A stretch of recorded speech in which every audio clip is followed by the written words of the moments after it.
My name is Jennifer Engel. I'm CEO and founder of Inspire and Illuminate, and also the author of Highest Possibility States. And it's been a while since I've come and kind of talked to you guys, and there's a reason for that. So in the book, Highest Possibility States, one of the things that actually kind of came out about it, not just because there are several different tools and strategies that kind of help me get through many difficult times in my life, but one of the things that was kind of birthed very naturally out of the writing process was this idea of a matrix. And a lot of times when we're self-assessing ourselves, it's very like black and white, like I'm good or I'm bad. Well, this matrix kind of takes a deep dive into various quadrants actually of where we could be, rather than just being in a straight line, good or bad. So that's what's kind of taking so long, really kind of perfecting that matrix, making sure it makes sense. There's going to be self-assessments that go with the book, and then hopefully workshops in January, February, or for sure by March, and hopefully this summer if COVID gets kind of behind us a little bit.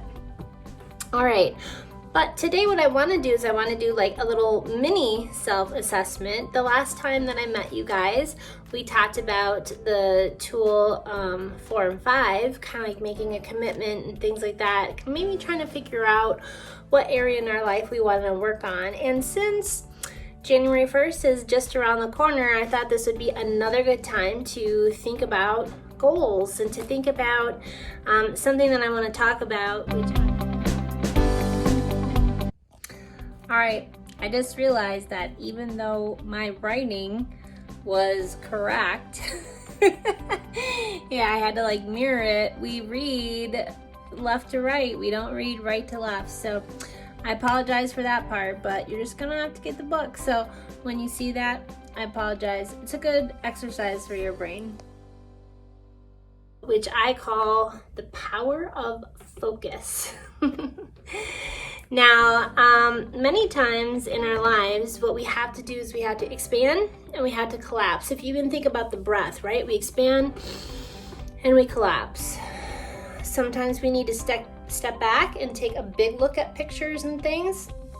And then other times we need to take a step forward and just take a leaf on the tree, right? Just get really, really, really focused.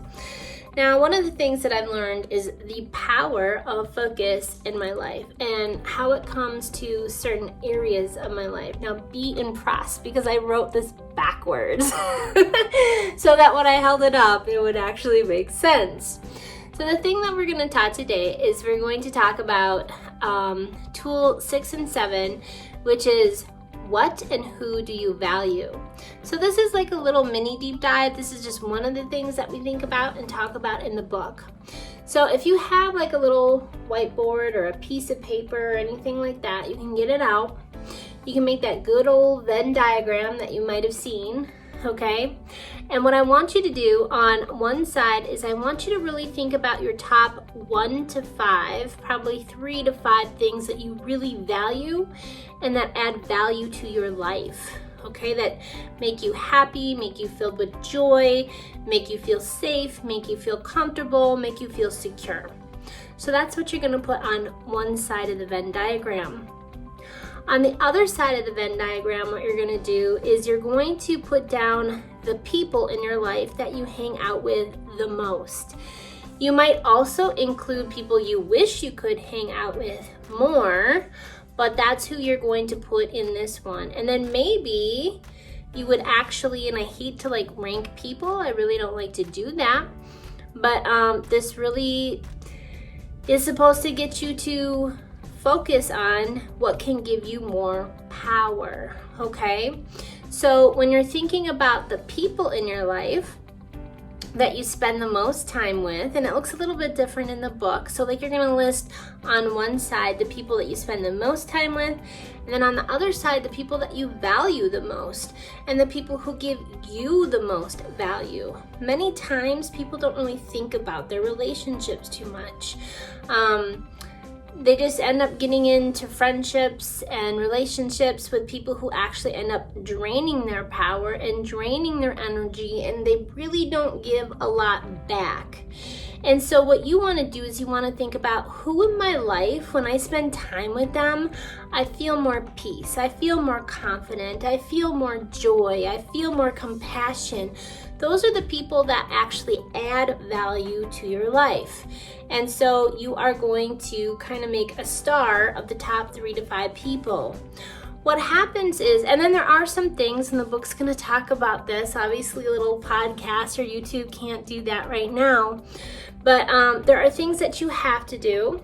Like many of us have to have a job and have to work in order to provide food and comfort over our heads, right? So that's probably going to be your, like, you can make it general. You could say like work, you could say family. You don't have to make it like really specific people.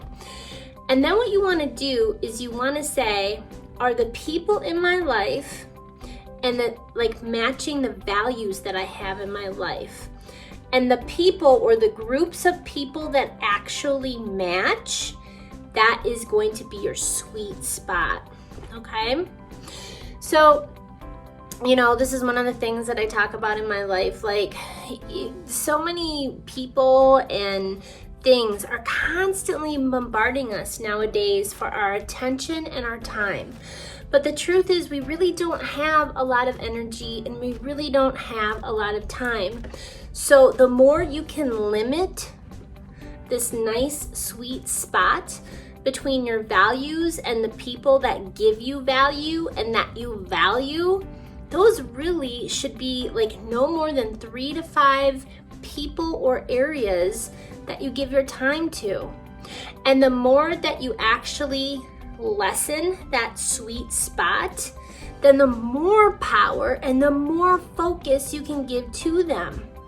Now, what I found is if you found these sweet spot people, it really should be a circuit of energy where you feed each other energy, where being together you actually give each other more energy, more peace, more calm, okay? And if not, you can even grow it like a plant because you have so much power and so much focus into that relationship that you can actually grow it and make it even bigger and better. I hope this little mini lesson has helped someone today so that you can use your own sweet spot powers and your own power of focus to help the people around you. Because now, more than ever, the world desperately needs it and it needs you. Peace and blessings. Until next time.